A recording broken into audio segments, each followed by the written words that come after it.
All right. So thanks for being here. And yeah, the purpose of this meeting today is we just had this vision and we felt like God gave us. It really is just a seed at this point, but we wanted to show you and share what the vision is and just invite you all to pray with us regarding this vision. There's, no hard commitments that we're asking at this point. This is very much in the infancy stages, but we do believe that great things can happen from very, very small and humble beginnings. So yeah, we are excited about this. Hannah and I, we've been praying about this for several months now, actually. So yeah, this meeting in itself is an answer to prayer. I'm just going to share my screen then, and we have a um, short introduction or presentation that we're going to go through. And if you have questions at any time, go ahead, feel free to ask. All right, so this title here is just a placeholder title. We don't have any official name or identity right now. This is just a generic. What is this? We're talking about justice. We're talking about ministry, and we're trying to build a network. So we're calling it a Justice Ministry Network Vision. And so, just to describe the problem, there is a problem with human trafficking in Ohio for sure. And so worldwide, I think the latest statistics say that there's something like 40 million trafficked individuals in the world today.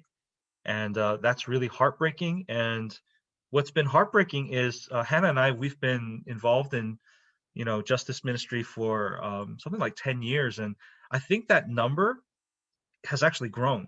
Because I remember when we were first introduced to the plight of human trafficking, the number was actually in the low 30 millions. But now, latest statistics I've seen is 40 million. So problem's getting worse, not better at the moment, even though there's more awareness, which is a good thing. Speaking about Ohio in particular, last year there were 1,032 children who were reported to be victims of human or sex trafficking in Ohio. That number is actually a compilation of phone calls that are made to the police department and other hotlines. There's certain agencies, and so someone did some research and just compiled those numbers together, and so it's over 1,000. But here's the thing: we know for a fact that those phone calls, those are underreported, right? Many cases go unreported, and so the 1,032 are just the ones that are reported. Ohio is currently ranked fifth worst in all of the US states. So out of all 50 states, Ohio's number 5 in terms of human trafficking. And Toledo is ranked number 4 in terms of cities, overall cities in America. Toledo is a major um, hub for human trafficking, just geographically where it sits. It's kind of like on a crossroads between many big areas. It's close to the Canadian border. And so this is literally happening in our backyard. Ohio is not that big of a state, so yeah, it's happening all around us. So that's the problem, and it's a real problem. And each of those figures represents a human life, right? It's not just a number on a page; it's a human life, and that human life is connected to a family. And so these are numbers that are connected to families that are being shattered because of this. Yeah, so to call it an epidemic, I don't think is an over exaggeration.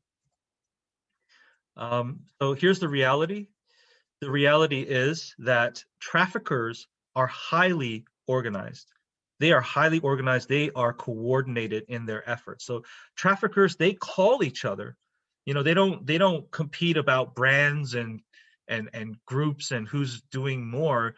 They actually coordinate and collaborate with each other to see how they can um, perpetrate more evil and kidnap more children and sell more people off. It's all about profit and maximizing profit. So in a strange way, they put their egos aside and they really work together. And so they call each other across states, across nations, across borders. And it's not just the human traffickers that are coordinated, but the enemy, our enemy, they're coordinated as well. Satan, and the forces of darkness, they never take a break from this. They're always on, and their aim is to steal, kill, and destroy. And so I don't want to sound alarmist, but this is just reality. This is reality. Um, and the other side of the reality is that the church in Ohio, from what we can tell, and I say this in humility, I'm not saying this to be combative or aggressive, but from what we can tell, the church lacks coordination and large scale strategy when it comes to fighting human trafficking. There's a lot of great churches that are doing great things on their own, but in terms of a church network, we've asked around, we've asked Nick, we've asked lots of people who've been in this fight, and they're not aware of any large scale church network that is addressing this issue. So it just seems to us that this is a large void that needs to be filled, and that's kind of where this vision was birthed. Yeah, the church needs to get involved. Now we'll talk more about the church's role in a minute, but that's the reality. The result. Well, the result is that without more unity and coordination, we may never win the war against human trafficking. Like I said, the numbers are rising, they're not falling. And I think it's just wishful thinking to think that it'll just go away. It's not going to go away. It's going to take some real work. It's going to take real work, coordination, sacrifice, and it's going to take boots on the ground. It's going to take people opening up their homes, giving money, whatever. But we can't just assume that the problem's going to go away. We can't sweep this under the rug. So if we don't, we believe if we don't unify, if we don't coordinate, we may never win this war on human trafficking. So let's talk about the need.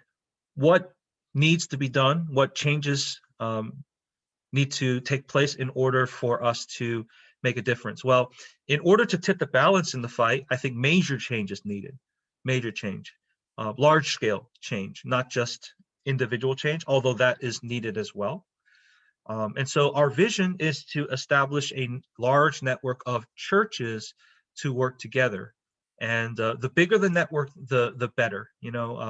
If you have a network of 20 churches, yeah, that's great. But if we had a network of 100 churches or 200 churches, that's even better. That just covers more ground, and it patches up more holes. So the larger the better. And like I said, synergy. We can accomplish more together than we can separately. And I do want to once again acknowledge that there are churches doing great work on their own. I know Vineyard Church, large church, they have a justice ministry, Veritas Church, they're doing a lot. All these like big name churches are doing their part, but I don't know if these churches working on their own can really tip the balance in the war. So that's what we mean by large scale, and we need to have this network and this synergy. So those are the needs. Why churches? This is a really good question. There are networks out there that are aimed at fighting human trafficking, but She Has a Name, for example. She Has a Name is a networking kind of organization, and they bring many different organizations together to raise awareness and to support, raise funds to support this cause. But She Has a Name, they are technically a secular organization, and they work with a lot of secular businesses, even though many of the people are believers, the individuals are believers. But we really believe that there needs to be a network of churches. Why? Because human trafficking, the way we see it, is ultimately a spiritual problem. It's ultimately a spiritual problem. And if it's a spiritual problem, that means that the only answer to it is the gospel. Only the gospel can heal this spiritual wound. And so I just put down a few words there. The top three words, greed, pride, and lust, those are the spiritual qualities that drive human trafficking. Human trafficking is driven by greed. It's driven by pride. It's driven by lust. And you guys know this as well as we do, right? There's no legislation that's going to heal the human heart of greed, right? There's no government program or 12-step program that's going to heal humanity of pride or deliver people from lust. Only the gospel has the power to transform people from within. And if we break the power of greed, pride, and lust, then we are actually striking at the heart of human trafficking. But that's something that only the gospel can do. And the church, we are the steward of the gospel. So for us not to get involved and to stay on the sidelines of this, it just doesn't seem like an option to us. For us, justice is very much at the core of the gospel. And so we're not teaching a social gospel. We just think this is the gospel, right? Like what Jesus said about himself in Luke chapter 4, when he read from the scroll of Isaiah, right? And he said, the Spirit of the Lord is upon me to, proclaim good news to the captives and release, the captives, give sight to the blind and all of that. He's talking about justice. The three bottom points: fear, guilt, shame, and brokenness. Those are the things that drive or that affect the victims. So not so much the traffickers, but the victims. They're affected by this. They're in bondage to fear, guilt, shame, and brokenness. And again, the gospel is the solution to that. And so that answers the question of why churches. That's why we're trying to build a network of churches and not other businesses and marketplace, entities and so forth. This is the plan. It's just the seed of a plan, but for now, this is what we have. To start building a justice ministry network through regular gatherings. I don't know how often that is.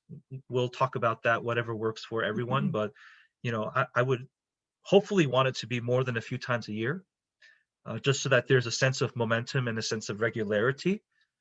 So whatever that looks like, but to have regular gatherings so that we can really be in communication, so that we can coordinate. The gatherings, the second point there, would be focused on networking.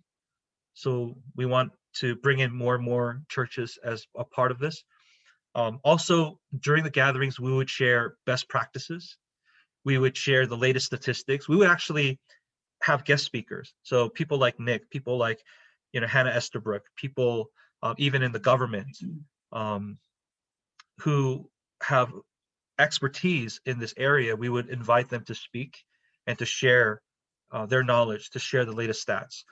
We would spend time strategizing in teams, and we could talk more about that at the next meeting. And of course, we would take time to pray, because none of this will make a difference without prayer. So that's what the gatherings would be focused on. And one lesson that we've learned over the year is that we feel that this network will only work if it is led by church leaders. In other words, if this is a top-down approach, we feel it'll work, but bottom-up probably won't work. And we've actually heard from people that a few efforts have been made in the past to build a church network, but it was usually bottom-up. It was usually initiated by lay people, just church members who had a heart for the issue, and they tried to build a network. But without the buy-in of top leadership, these networks seem to lack staying power. And so we're trying this other approach, which is why we've spoken to you individually and invited you to be here. We feel that if this vision is, if it is owned and it is believed in by the senior leadership, that's when it will really grow and take off. So that's who we're targeting for now. Comes closest to a vision statement. I'm not going to call it a vision statement, but I'm calling it the hope for now. What is the hope of all of this? And the hope is to build a network of churches in Ohio, vast and strong enough to rescue every victim of trafficking and to bring every trafficker to repentance in Christ. And I know just reading it sounds huge. I mean, it's way bigger than us. And yeah, it's a big vision, but I think it's appropriately big. I think given the scope and the size of the problem, we need to have a vision that is as big as the problem. So that's the vision. And if this is from the Lord, We know that he can do it. But yeah, again, this is just our attempt to be faithful with the little piece that God gave us. So that's the hope. And so this is the last part of our presentation. What are the next steps? So like I said, we're not asking for any hard commitments. And a number of you in the introductions, you said that you were just here to learn. And I think that is definitely part of the next steps, just learning and praying and discerning. And so, you've seen the vision now. We'll give you a copy of these slides and of this recording. But what we're asking for is prayer, that we could all pledge to pray about this over the next between now and the next meeting. And so I do want to reference Matthew 13:31, which is the parable of the mustard seed. Right? Jesus said that out of this mustard seed can grow to be a tree so big that it actually, the birds of the air perch in its branches and it gives shelter to many people. And so this seed we're planting in faith today with all of you, and we're just asking and inviting you to pray with us in this. But the other part of the next steps would be to think about one or maybe two key leaders in your church that you might want to invite to the next meeting. We recognize that senior pastors are extremely busy, and we recognize that you personally may not be able to attend every meeting or to really drive this.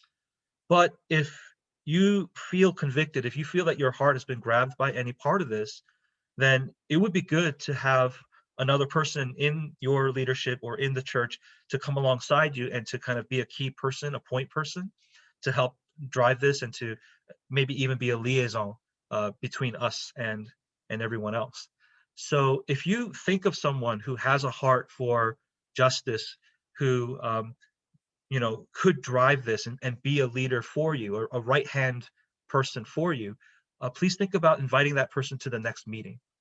And so we don't know when the next meeting will be. That's something that we'll discuss in a minute. I do want to say one other thing.